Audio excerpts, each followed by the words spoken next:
Welcome back to Mac's Garage. As always, hit the like, share, subscribe. Helps me out. I appreciate that. Or do whatever the algorithm wants you to do these days. Today I'm standing here again with a 352 Ford FE.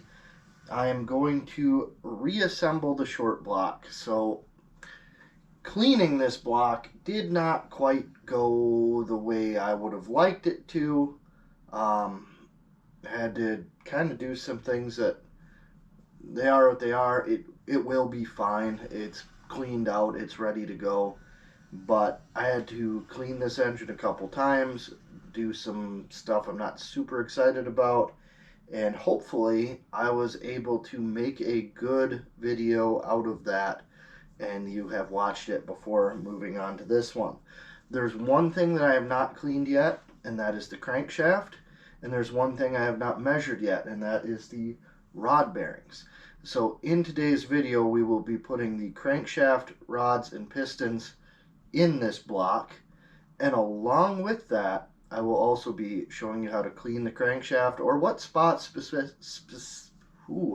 specifically in the crankshaft, that was real difficult to say for some reason, need to be cleaned, and then kind of why I didn't do the rods, put the rings on, and final install the rods as well, pistons and rods and rings.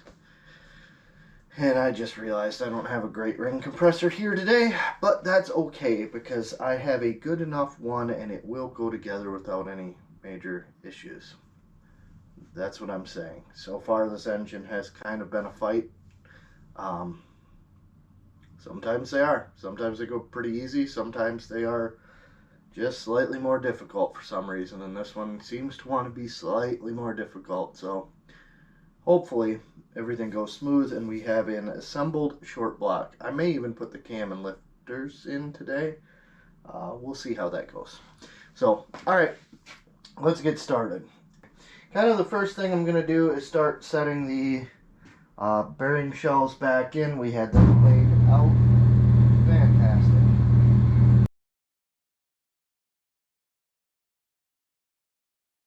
Now that the air compressor is shut off and you can hear me, I had all these bearing shells laid out from where we checked clearances before, so they all went back into their appropriate spot, so that should be good. There's one part of this that I am super not excited about, and that is the rear main seal. I'm never overly excited about rear main seals, but this one and big block Chryslers also are especially terrible to deal with, I guess. So let's take a look here, make sure they are the same, and they are. So this is a two-piece rear main. Along with that, on the actual cap itself, there is part of the sealing surface. So we have the seal on the side plus the seal in the middle. Now when we go to install the seal, I'll just draw it up here. Okay, hopefully you can see that. When we have it from the top, it's not flat across here, it's ramped. So it's got kind of an edge that comes up. You want that edge towards whatever you're trying to seal. So in this case, we're trying to seal oil in, so we're going to want that edge facing the front of the engine or inside the engine. So when we take this seal, I'm going to drop it into its groove, which is the farthest back groove. And as I drop it in, I'm actually going to do something else. One, I'm going to make sure that it is in there all the way, but I'm also going to drop this edge about 3/8 of an inch into the hole. So when it's sitting in there, the edges of this seal are not perfectly lined up with the edges here, and that will cause, let's be real honest, this rear main seal is likely going to leak a little bit. That's just kind of the way that these go. being set up like this, it should not leak very much. So this should be about as good as we can do, and that is just offsetting it 1/4 to 3/8 of an inch. So then when the other side comes in, we will offset it the same amount, and it won't be trying to seal where there's already holes. All right, so that's that part. Along with that, you can either oil or grease those seals. And I've always been told that if a seal is working properly, no oil gets out. So the only lubricant that seal has its whole life is whatever you put on it when you install it. That's if it's working properly. Most of them are probably going to leak a little bit. So I'm just going to take some grease. This is just regular old grease, and grease the back of the seal. You can also use engine oil. You could also use assembly lube. There's all kinds of stuff you can do with this, and I'm not going to say one way is the only way to do it. Obviously, I am greasing it. In the directions that Felpro gives you, they actually say if you're going to run the engine immediately, you can oil it. If you're going to leave the engine sit for a while before it started, then you should use grease. I hope to run this engine pretty soon, but we'll see. I don't have a radiator. I'd actually like to fire this and get the cam broke in before it's even in the truck. So we'll see what I can come up with for a radiator and if I can actually make that happen or not. Alright, so that's that part. The next part is the bearings themselves. There are also a variety of things that you can do on the bearings themselves as far as lubrication. You never want to put the engine together dry, so we're going to lubricate it in some way, shape, or form. There are a bunch of different ways you can do that. Now, the reason I'm doing this before I clean the crank is in case I get all excited and just start putting it together, then I don't have to worry about this later. But for what I'm going to do, I have the Valvoline VR1 20W50 oil in here. Now the center one has something that we didn't actually deal with before, or didn't talk about before. The center bearing here has a side to it, which is called the thrust area. And maybe I did talk about this in a different video. But it also needs to be lubricated. So we'll get a little bit of oil on there. We're also going to run a drill and pre-oil this system. So before this starts, it'll have some really good oil running through here. So it'll be nice and full. So there's that. Those are oiled and ready for a bearing to drop down, or a crankshaft to drop down into them. I'm going to give this one just a little extra shot there. There we go. Now I'm going to take the engine, roll it out of the way.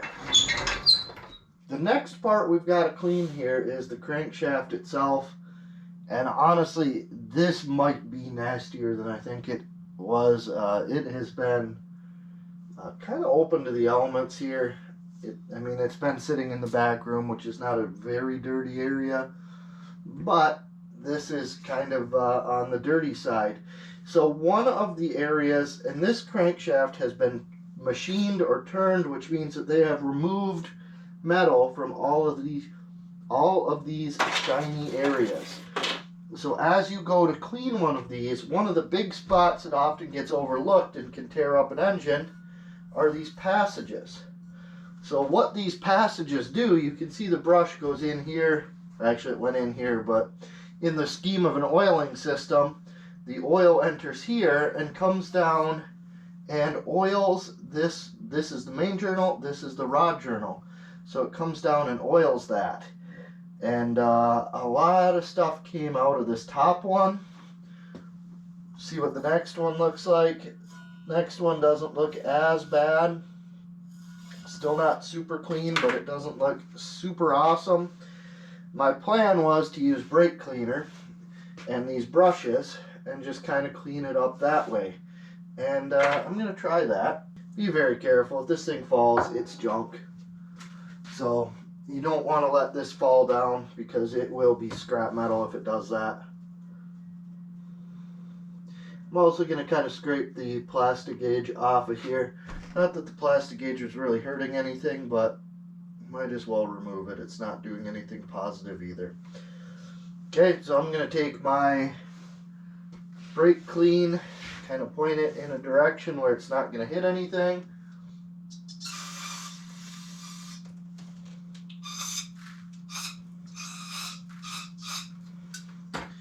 Okay, so I've brake cleaned it up.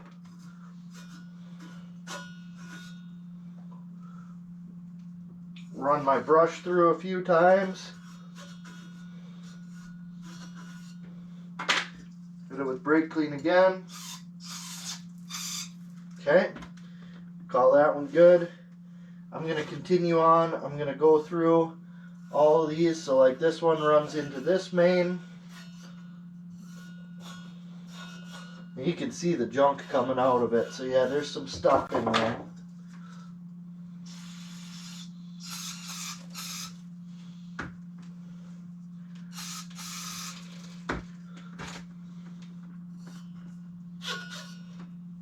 Like I said, I'm just going to do all of these until they come out clean. You don't need to watch that, but there are 8 passages that I'm going to have to clean up on this engine. So do that on yours too. And then we'll do the rest of the crankshaft, which is more cleaning than I expected. I have all of these holes cleaned out, all the oil surfaces. You can kind of see that it's got a little bit of weird discoloration from the brake clean. What I'm going to do at this point is take it out, and this, like the counterweights and stuff on this one, usually all you really have to do is clean out those holes, give it a quick blast with some brake clean, and it's good to go. This one has sat around long enough that I'm going to actually soap and water wash the whole thing, which does not excite me, but it's the same process as cleaning the block. I'm going to soap and water wash it. And then I'm going to clean it with, or oil it with WD-40 so it does not immediately flash rust. And we'll go from there. I'm not going to take the camera out because, one, it's trashed out there now after doing the engine stuff. And 2, I just don't feel like it. So I'm going to go out, soap and water wash this. And the next thing you see will be gently laying it down into its home in the engine block.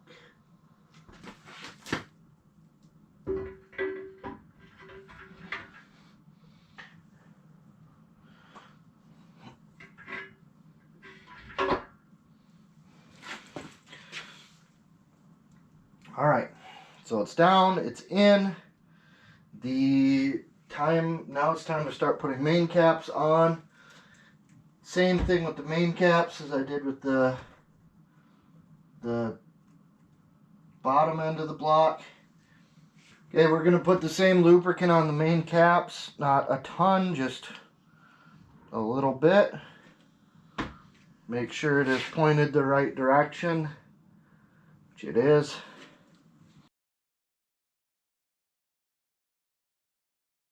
The other way you could do this would be to put a little bit of oil on the crank journal. I think that's what I'm going to do going forward. So they're still getting oiled, just in a different spot.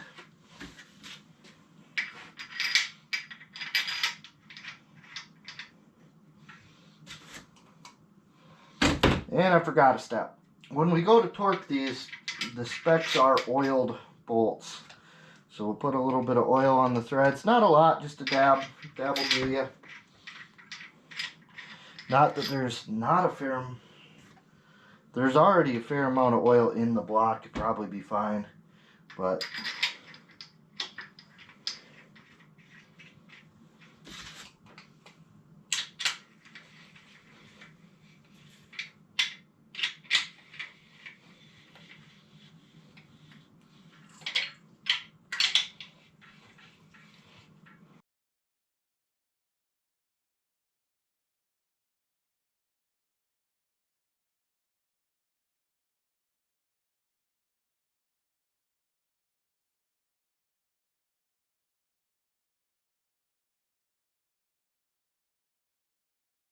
Now we've come to the two parts of this that are kind of a pain.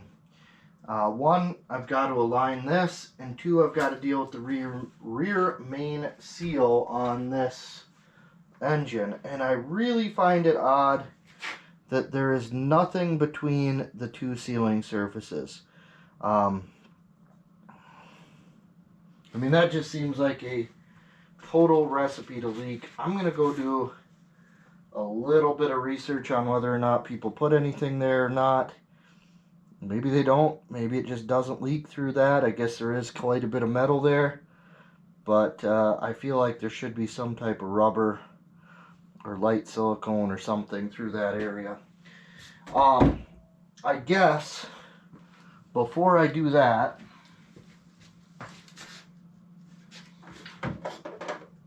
to set the number 3 main cap, we're actually going to back it off just a touch more. Like, it's not tight right now by any means, but we'll just back it off to where those caps are just barely touching.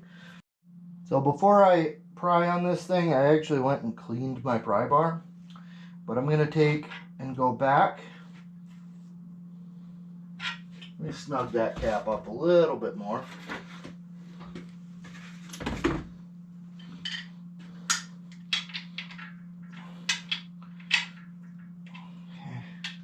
Let's snug this one up a little bit too.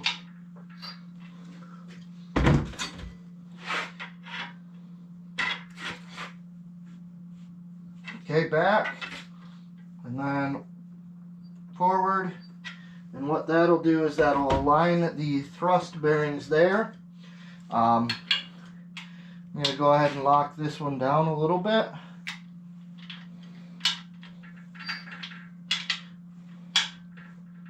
Nothing crazy, that's probably like 15 foot-pounds, but enough that it's more than it was. So that'll lock that one in place.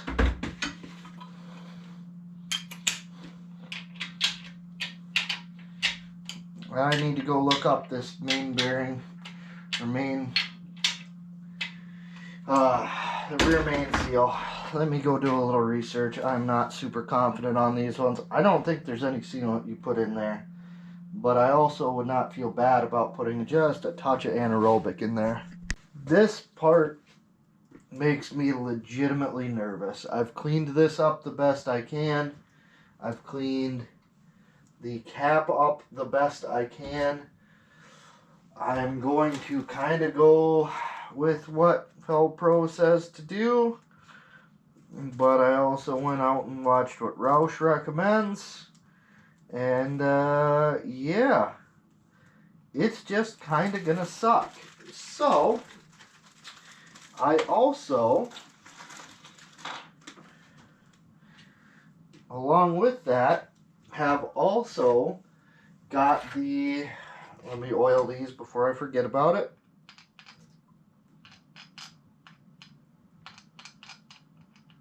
Okay. Boom.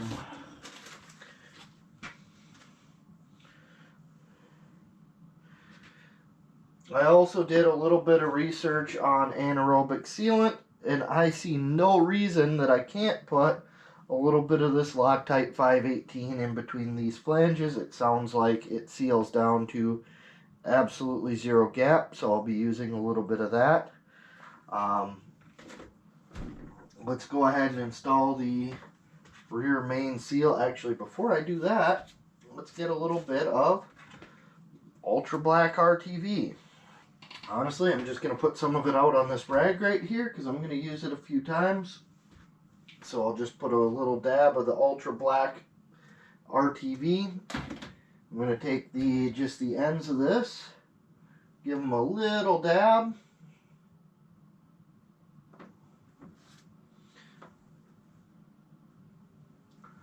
Okay. So when that seal comes together, it'll have just a little dab of silicone there. Now I got to figure out which way it goes in. Remember, I offset the bottom part of this seal, and I offset it so it's going to be something roughly And I almost just put this one in backwards, so that wouldn't have sealed at all.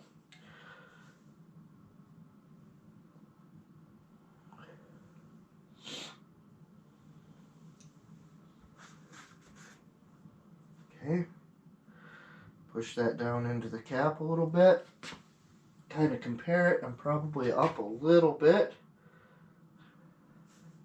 So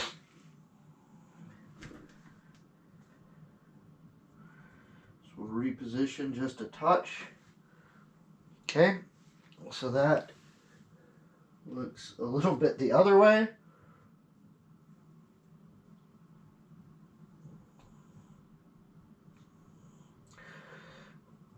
So I'm eyeballing it. That looks right. The seal is facing the correct way. Let's see. Where did my grease go? Grease up the seal a little bit. Now the side seals are the real question. This part doesn't make me nervous. I've done tons of two-piece rear mains. They're pretty likely to have a small leak, but they're not like the worst thing in the world to do. I feel like this one is going to be fairly likely to have a small leak as well. I took just a real thin layer of that anaerobic sealant. It should squish right out to absolutely nothing when it's installed. It is just kind of a little bit of a backup plan. I'm oiling the crankshaft right now. And here comes the fun part. These things. So there are a couple different ways you can do these. I'm going to take some silicone. I'm going to get the end of this seal. I'm also going to kind of run up the sides of it a little bit.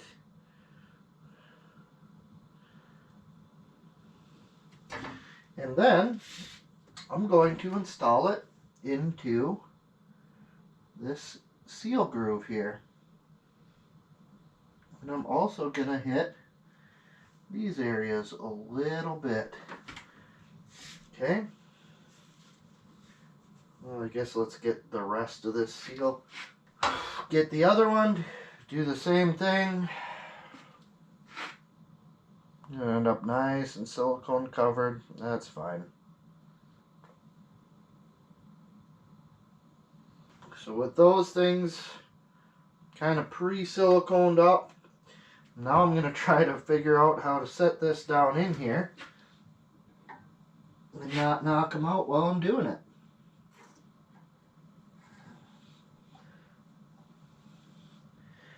Alright.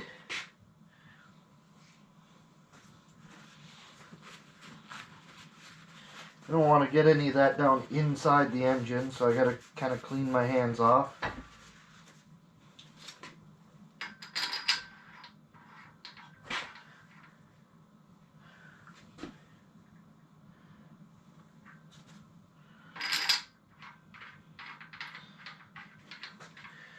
Now I'm going to get down, and I can't show you this, but I'm going to get down here and kind of watch and make sure that the bottom, yeah, that's lining up real nice on that side.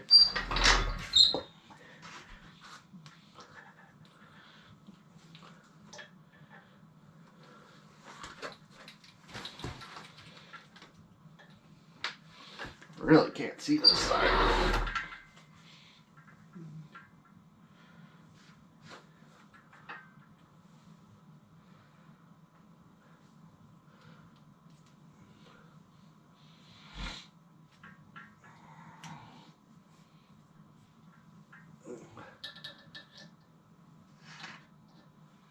And that seal is dropping in nice on that side. So what I just looked for, and there's kind of a notch in the crankshaft. I don't really like to spin a crankshaft while it's being installed, but I think it's worth it in this particular case because it allows you to take a look at the actual the rear main seal and make sure that it is going in to the appropriate spots. And this one appeared to start that way. So again, I'm just kind of looking. It looks good on this side.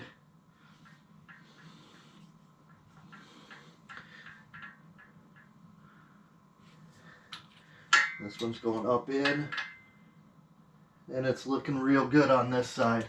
So I'm just going to check that a little bit as it's going together.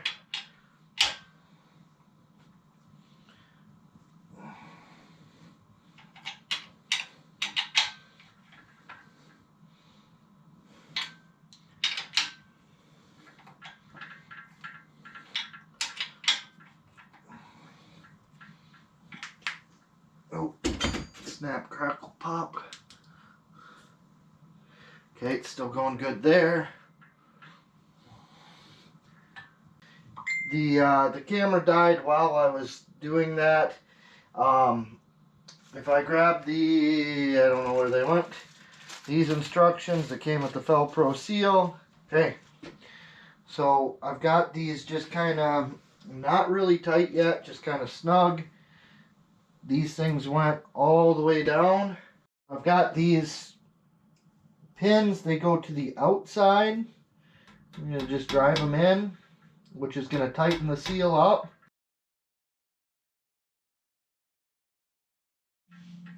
Alright, so with those hammered down and flush, the seal is,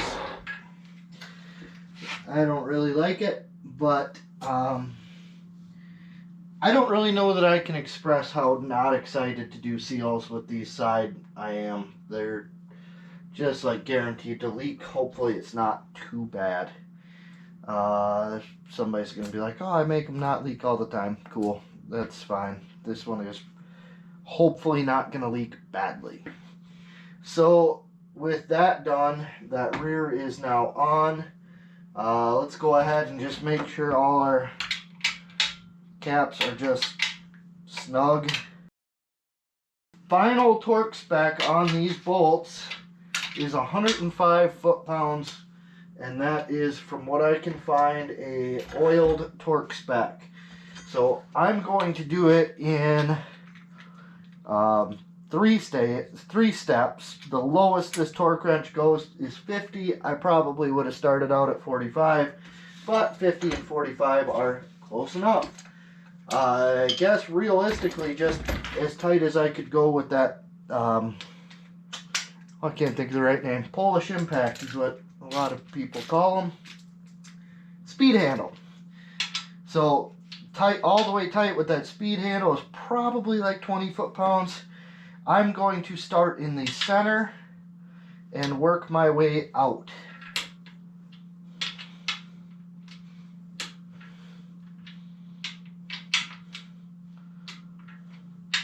So you'll actually go around kind of in a circle.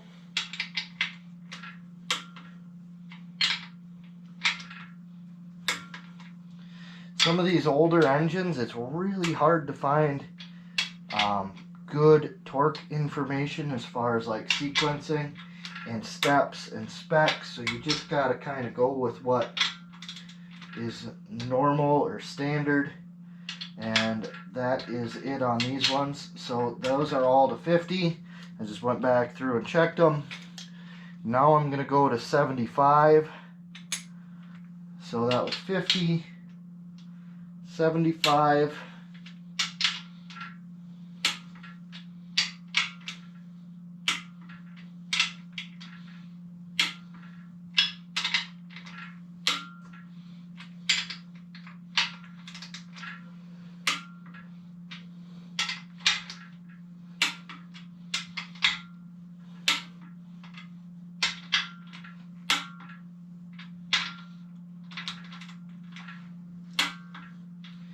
and then our final step is going to be 105. So 95 to 105.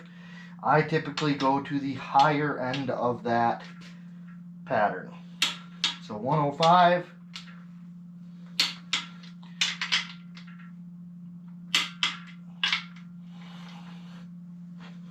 Oops, moving a little bit.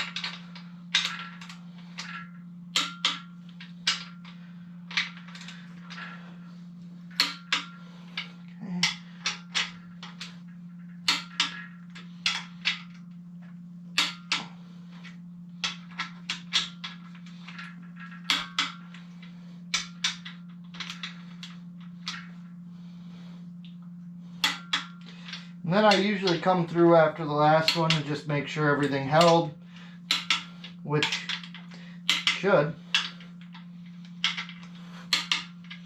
There's no gasket here. If you're dealing with something that has a gasket, sometimes when you come back on the second pass, it'll move a little bit.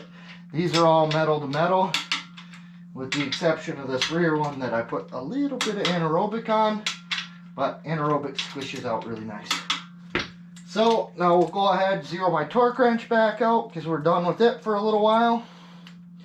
Actually, we're probably done with this one the rest of the time. And if this is done right, I should be able to grab this crankshaft and spin it by hand, which I can. It spins nice and easy. I'm not going to spin it a ton because there's not a ton of oil in there. But yeah, that spins nice. On to the pistons. Now for the fun part. With the crank installed and spinning nice and free, it's now time to start doing the piston, I guess fitting more than anything, but I'm going to take oil again. I'm going to run it into each cylinder and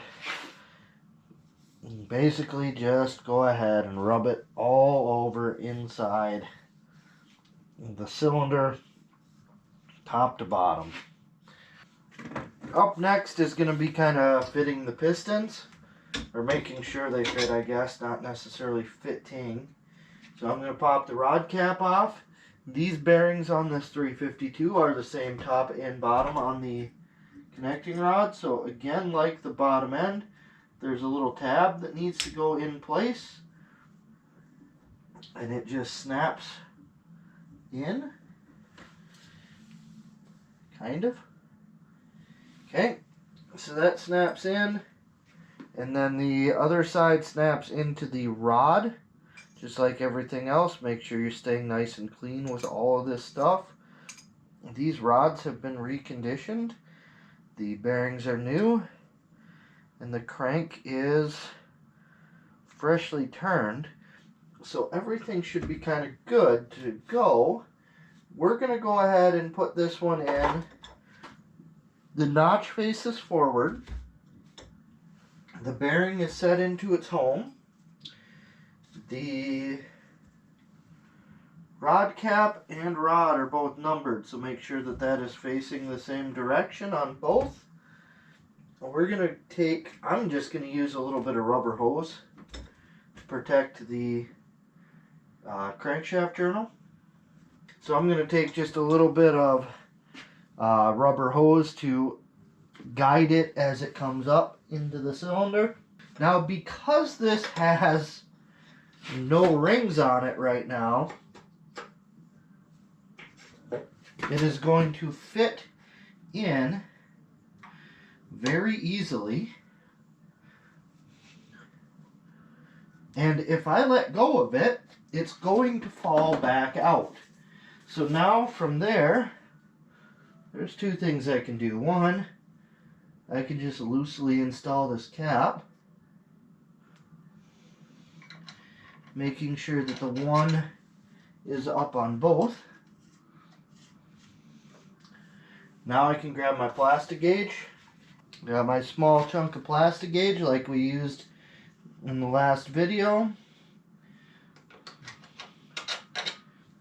pop the cam bearing back up, put it in. The torque spec on these rods, hopefully you're getting a view of this. I may have done a terrible job at the angle on that camera.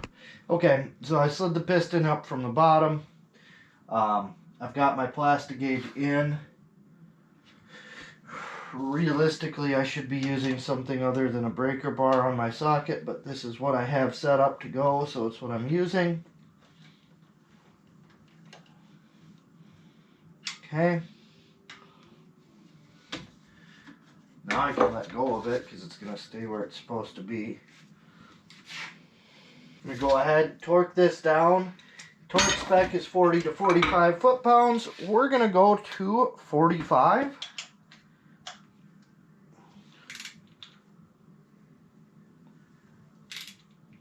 Okay. This is gonna suck. I positioned it wrong. I don't love using an extension on torqued things, but for this one, it's gonna be fine. It will be close enough to check clearances with, and when we put it back together for real, we will move it down, and this is moving quite a bit, so it may flatten that thing out a little bit extra. Okay, so we got the rod cap off. Piston is still up. I'm going to go ahead and put my guide back on. Drop it down out. So the clearance spec on the rod is 6/10,000ths to 26/10,000ths. Let's take a look at where we landed. I would say that somewhere between 15 and 10,000ths and 2,000ths. Over here on this side, it's a little bit bigger, but still, even at its biggest point, is about 2, which is in the middle of spec. So we should be good on that. I guess it's on the bigger side of spec, but it's still in specification, so we're not going to worry. I'm going to go through and check bearing clearances on all the rods now, and then we'll be almost ready to put the pistons and rods in. I've gone through and checked the clearance on all the rod bearings. They're all between 15/10,000ths and 2,000ths, so that is like middle of spec, so really good. They're all right there. This is, I don't remember what cylinder. It's marked on here. This is cylinder number 1, I believe. Yep. So this rod is stamped here with a 1 and a 1. Because these have been cleaned up, it's actually kind of hard to read, so I'm just going to take a Sharpie mark and mark it through there. I've done that on all the other rods too. I'm only going to have one rod cap off at a time, so it should be relatively easy to keep track of where that is, and that is just going to make it easier when I install it to make sure that they are in fact lined up the way they're supposed to be. What we're going to do now is put rings on. So in the rings, what we have is an oil ring, which is actually a 3-piece ring. This would be called your 3rd ring in the packaging. So like we got packaging with this. There is a number 1 ring top, number 2 ring second, and then there were 2 packages of 3rd ring. So one of them was the spacer and the other one was the thin rings that go on there. Now the oil ring is kind of unique because you've got 2 individual rings. Also, this is the only ring in the package that is honestly pretty tough. Like, I don't think I've ever seen anybody actually break or damage one of these putting them on. Like, these are just fairly tough, resilient rings. And then you've got the spacer ring, which you can see is kind of a weird shape, and the other rings lay on top of it. So when it's assembled, it sits like that, and that scrapes the oil down off the cylinder and puts it back into the oil pan after it's been thrown up there. I can't say that I've got an example where those matter what direction they go as long as you assemble them in the 3 places that they are. On the contrary, you're probably not going to be able to see this. This is the 2nd ring. There is a dot right there. Some of them will have a T stamped into them. Some of them will have a dot. But pretty much any marking goes towards the head of the piston. So right now the piston's upside down, so the dot would go facing towards the head, or in this case down, and when it's in the engine the dot goes up. And that is because if you look at this ring, it is not just a square piece of metal. It has a shape to it, and the shape of this ring makes it work as it's intended. If you put it in upside down, it still works, just not nearly as well. So we want to make sure that we pay attention to that dot and make sure that it goes up. Typically, your top and 2nd rings will both have an indexing mark that needs to go towards the top of the engine. In this particular 352, and probably all of your FEs, but I don't know that for sure, The second ring matters which direction it goes. The top ring is actually just a rectangular ring that has no directional indication on it. So the top ring can go in either way and work fine. The second ring has to go with the dot facing towards the top of the piston. As for the installation, I am doing this in a slightly different way because I've already ringed the other 7 pistons, and I kind of figured out something that works fairly well for these, and that is I'm going to put the oil spacer on. Okay, pay attention to where your gaps go. We can adjust these gaps later. The oil ring, once you assemble it, it kind of stays more or less gapped the way it is. If you have like a coating on the piston skirt, you can't do it this way. You'll scratch the skirt coating up, and that's going to be bad.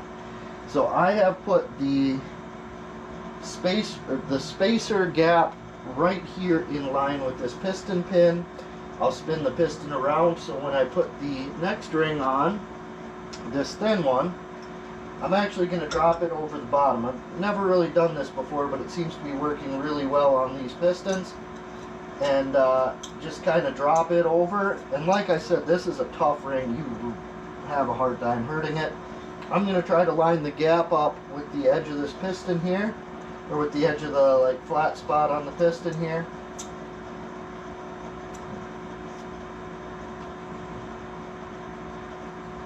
So I'm going to keep the spot on, actually that one in like perfect. Alright, so I've got the separator spot lined up with the pin on the other side. I've got this gap here. I'm going to flip it over now, because if you can see, that put our bottom ring on this. Now I've got to put the top ring on. And I'm going to line it up with the other side.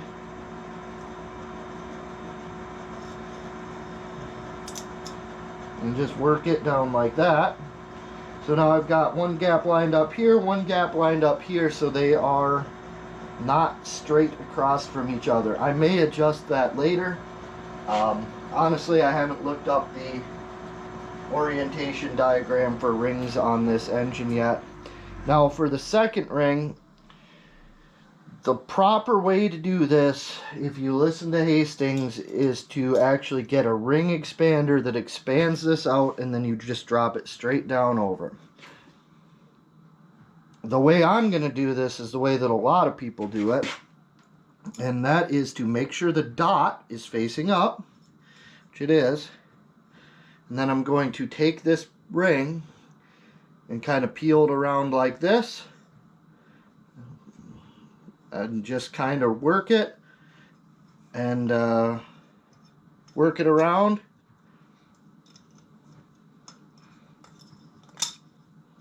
And it drops right into place. I've never broken a ring doing that. So this is not the way you're theoretically supposed to do it. Their claim is that you'll actually twist the ring and then it won't work right. Regardless of what you do, these rings are going to get expanded to way bigger than they should be, and you're going to have to put a ring compressor on it. And as it heat cycles in the engine, they'll kind of relax back into the size they're supposed to be. So that was the second ring. The top ring, I'm going to do in the exact same way. So if I start, what I do is I put them into the groove backwards, lift up on this corner to get it up over top of it, and then just roll it around. And again, I've never broke a ring that way. I've seen people break rings doing other stuff, but I just have never broken a ring like that. These rings are actually kind of fragile. Like the compression rings break fairly easily. So those are on. Obviously they rotate around really easy, so we'll be able to line it up. But now we are ready to kind of start installing pistons. So I'll get this all set up and then we'll go again. I've got everything more or less laid out here. There's actually a lot of different ways you can do this as far as rings go. I'm gonna go with this diagram here, and that would be You can see the rod there, the piston facing like this. The dot on the piston faces the front of the engine. And we will line up the ring gaps according to this diagram.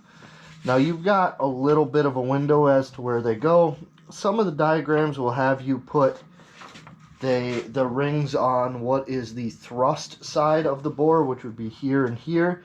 This one does have the expander gap, but that should not actually touch the cylinder. I like to avoid having rings there because that's a really heavy load surface of the engine. So I like to leave that open so it doesn't create a weird wear pattern there.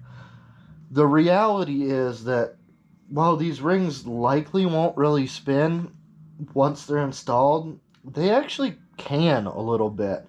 So just because you put them there doesn't mean they're going to spend their whole life there. They might spin around and find a place where they're happier at. Two-strokes will actually have pins in the ringland, so they'll only go in one spot and they can't move, because in a two-stroke, if they move, they break on a piston port and then you have problems. On a four-stroke, they don't break. I just like to try to avoid the thrust surfaces for any type of wear. So if we look at it like this, the top, this is the front of the engine right there. Top oil ring rail.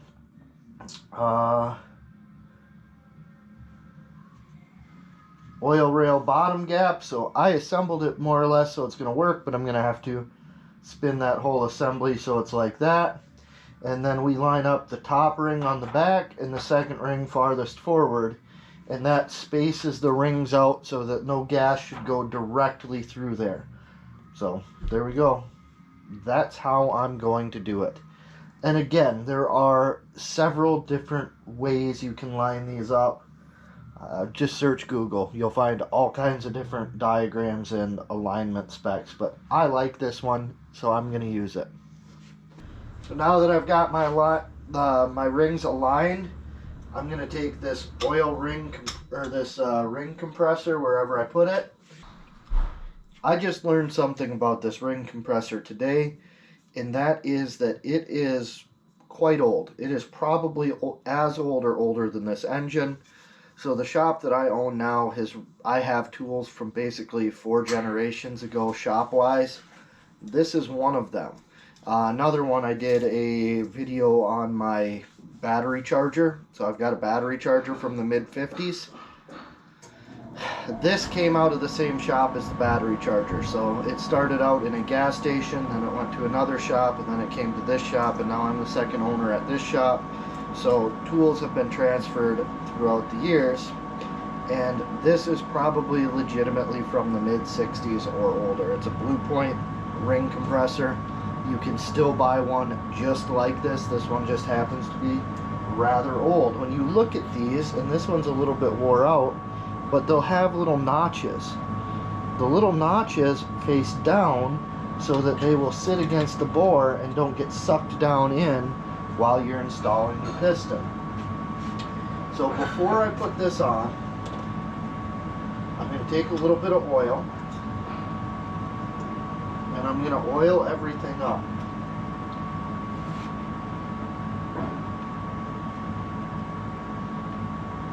Okay? And again, you just don't want to put stuff together dry.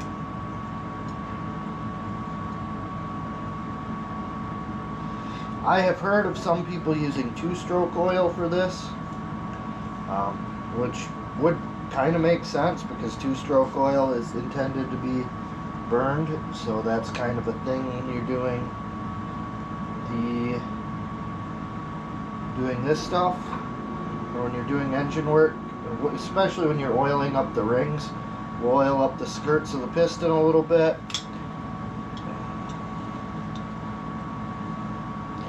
Just a nice, make sure your hands are clean when you're doing this. A nice film on everything, make it nice and lubricated and ready to go. I'll take our ring compressor, which is not big enough at the moment.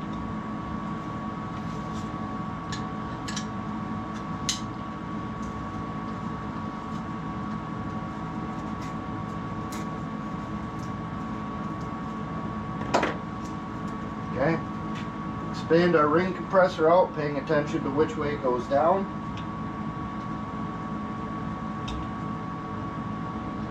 Set it onto the piston.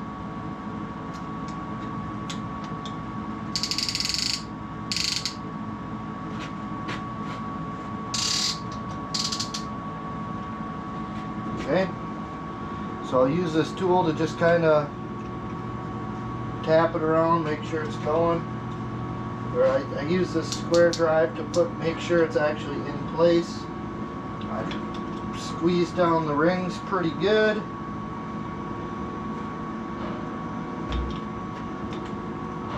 Okay, so now this is cylinder number 5, which is this side here. We'll take the rod cap off. I'm going to take oil again. Spread some oil out on all of that rod bearing there. Okay, so now there's a nice film. And I've got some extra, so I'm just gonna, actually I don't have enough, but I'll oil the bottom right now while I've got it apart. The mark, the number and the mark is gonna go down. The dot is gonna go forward on the piston. So I'm going to take my rod protector, which is a piece of rubber hose, slide it down over top of this, and by using this longer 3/8 hose, it's actually going to kind of guide the piston a little bit. I think this should be pretty good. So I got my rubber hose that's gonna, I've also, but you can't see it and I'm not going to move the camera to show you, but I have positioned the crankshaft so that the connecting rod is over that way. Customer. Okay. Alright. So it's a little bit noisy back here right now, but that's fine. We want to line it up so our stamp is towards the outside when it's in, and we want to line it up so this dot, or in this case a little bit of a dash, goes towards the front of the engine. So we've already got our rings lined up. I've got the rod protectors on here, which actually center the whole rod as it goes down on this particular engine. If you had not already done this, which we already did before, you would need to actually come in here and, you know, oil up the cylinders to make sure they've got a nice film of oil on them. Kind of watch as it goes down. And then I'm going to use my super special piston installer tool here. And all I'm going to do is I'm going to go around and kind of tap the ring compressor. This one's going to want to go down into the cylinder. So that's all kind of set down even. Make sure that like we're even all the way around. It's all touching the block, which it is. And then we're going to take this and flip it over. You never want to hit the piston with a steel hammer. And we're just going to gently drive the piston down, all the while watching to make sure that our rod is hitting the block properly. You got to be kind of careful on this. If the ring compressor slips up and the ring skips out, you can actually break a ring. So if it stops going in easily, you need to check out what's going on. If it's your first time doing this, I used to teach classes. A lot of you are going to have problems the first couple times you do this. It's not going to go super well. And when that pops off, that means that the piston is now below the deck of the motor, engine, whatever. And because of the rod protectors I'm using, I don't have, I mean, it guides it in super nice. So we're just going to tap this down.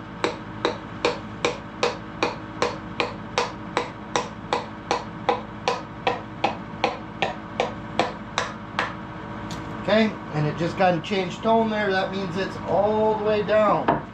Now on the rest of these pistons, I'm going to go ahead and just get underneath and tighten it up to make the process quicker. But for you guys, I'll flip it over.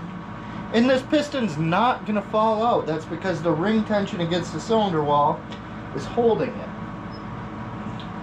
So we'll flip it over here.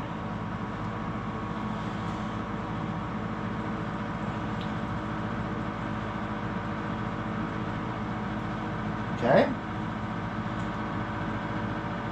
So we can pull the rod protectors off. Again, this piston is just, it's there. It's not going to go anywhere. So we'll take that off. Line our rod up, number, mark. We already got this oiled. Set it down into place.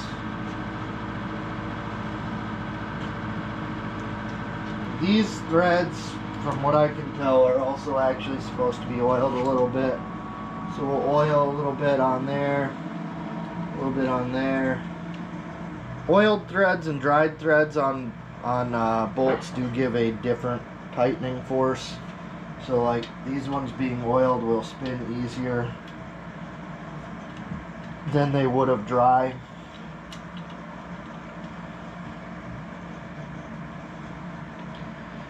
So that's that. The torque spec on these, just like when we checked clearances, are 45 foot-pounds. I probably can't get into that bottom one right now, but we're going to kind of go in stages a little bit. And I don't actually have the torque wrench set. I'm just kind of going off feel. If you wanted to, it would probably be a good idea to do like 20 and then 40. But I am just going by feel to keep them pretty even. There's 45. There's 45. So that piston and rod assembly is now installed. Now I'm going to show you the next part. This is something you will probably never see a professional engine builder do, and that is use a dial torque wrench to register the rotating torque after every piston is assembled. I could spin the crank freely by hand, so that meant that I wasn't really going to get much of a reading there. But now that we've got our first piston in, we're going to have some tension, and it's going to turn a little bit harder. Now on the older school stuff, you would see, like this is, it was not uncommon to see 10 to 20 foot-pounds per cylinder of drag as you put a cylinder or a piston in. On your newer engines with lower tension, smaller rings, usually it's about half that. So I'm kind of expecting to see somewhere in the neighborhood of 10 foot-pounds here. There's going to be a breakaway torque, which I'm not really worried about, but I make sure this is zeroed out. It is. And then I'm going to start spinning this engine. And this is really low. This has like 5 foot-pounds of rotational torque. Okay, so while you're not going to see a professional engine builder do that, with this, every time they put a piston in, they're going to grab a bar and they're just going to spin the engine over. I've already got this set up, so I'm going to probably use the torque wrench for all of them just out of curiosity. But this is kind of an above and beyond thing. What you're looking for is everything is well lubricated in this engine as we assemble it, as it should be. What you're looking for are outliers. So like, let's say I add, so this piston is 5, the next one is maybe 7, the next one after that, let's say, is 5 or 6, and then we add one and it's 20. That's a problem. That means something is wrong in that cylinder that is causing it to bind up, and you need to figure out what it was. If you go back to the disassembly video of this truck engine, rod number 6 or number 7 and 8, the caps were switched. I pretty well guarantee that if you were doing a rotational test, it spun hard when you locked those ones down and bolted them in. Granted, it ran for a long time like that. That was likely a problem. So I'm going to go ahead and put the rest of the pistons in now, and then we'll get a reading after that. So if that one was 5, I'm going to expect all of the rest of them to be somewhere in the 5 to 10 range. Let's get all 8 of them in and see where it is. All 8 pistons are in. Let me zero the torque wrench a little bit. Okay, so we'll zero the torque wrench. Nothing is felt out of line yet.